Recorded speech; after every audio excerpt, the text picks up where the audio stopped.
Manood, makinig, matuto. Manood, makinig at matuto. May aral natin ang kwento ng bayan ko.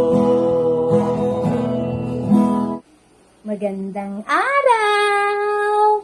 Isang bagong paglalakbay na naman mula sa kaban ng mga kwento ng bayan ko ang ating pagsasaluhan ngayon. Ako nga pala si Teacher Eva na maghahatid sa inyo ng mga kwentong kapupulutan ng aral. Ang babasahin ko ngayon ay isang kwento tungkol sa namumukod-tanging hugis na akala ng iba ay mapanakit. Paano kaya nagbago ang pakikitungo sa kanya ng lahat? Halina't ating tuklasin sa kwentong pinamagatang Si Tala Pinagpala. Isinulat at iginuhit ito ni Sixto T. Tortosa Jr.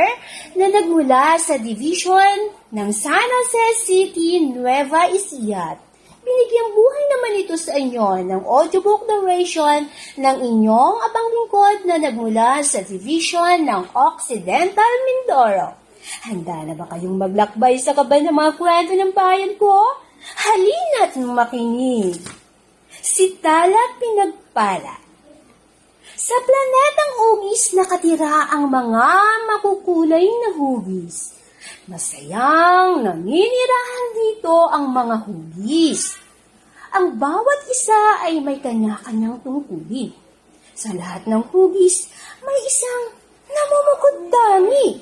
Siya si Tala. Si Tala ay nilikha na hindi nakapagsasalita. Ang hindi nila alam, si Tala ay mabait, matalino, at matulungin sa kapwa. Andiyan na naman si Tala! Oo nga, Si Talang panda? Si Talang mapanakit! Ha, si Talang naiiba sa lahat. Si Tala ay maliit at madalas tampulan ng tukso. Isang araw, habang naglalakad si Bilo-Bilog, ay nabunggo nito si Tala. aray! Bakit pa hindi ka tumitingin sa dinadaanan mo, Tala? Galit na sabi ni Bilo-Bilog. Kasunod naman ito, sikat, parisukat. Ano ba, Tala? Lagi ka na nakakasakit ng kapwa mo. Tingin ng karamihan kay Tala ay walang pakinabang at puro kamalasan lamang ang dulot sa planetang Ugis. Madalas, umiiyak si Tala dahil hindi niya alam kung ano ang kanyang tungkulin sa planetang Ugis. Habang naglalakad si Tala, ay kanyang napanood sa telebisyon na may paparating na malakas na bagyo sa planetang Ugis. Agad itong pinaghandaan ni Tala, habang ang iba naman ay binaliwala ang nasabing balita. Naglagay si Tala sa kanyang bag ng mga pagkain, damit, at gamot na kanyang magagamit sa oras ng sakuna. At dumating na nga ang araw ng nasabing bagyo. Dumilim ang paligid at bumuhos ang malakas na ulan. Nagiba ang bawat bahay at nawala ng tirahan ang mga mamamayan. Hindi alam ng mga hugis ang kanilang gagawin. Tama nga si Tala. Dapat nakinig tayo sa kanya. Wika ni Bilo-Bilog. Gutom na gutom at nawalan ng pagkain at inumin ang mga hugis. Nakita ito ni Tala at nahabag sa sitwasyon ng mga kapwa hugis.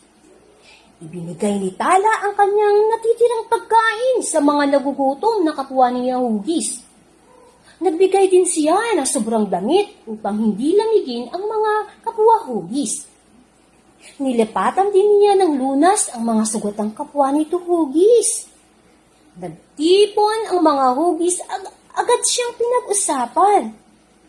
Nagkamali tayo sa pag-aapi kay Tala.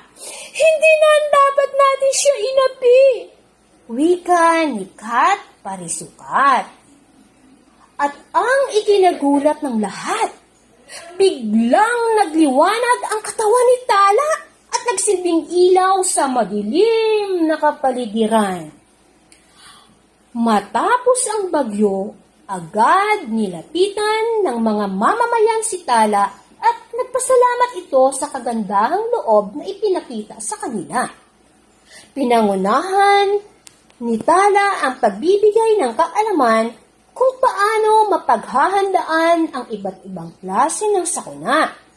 Pinagpala siya sa kanyang angking kakayahan at sa mga hugis na nagmamahal sa kanya. Simula noon, si Tala ay nagsilbing liwanag sa buong planetang hugis. At diyan nagtatapos ang ating kwento. Ako pong muli, si Teacher Eva. Hanggang sa muli, paalam! Ang kaban ng mga kwento ng bayan ko ay mula sa anin ng Bureau of Learning Resources at ng mga Learning Resources Management Section ng Kagawaran ng Edukasyon. Manood, makinig, at matuto.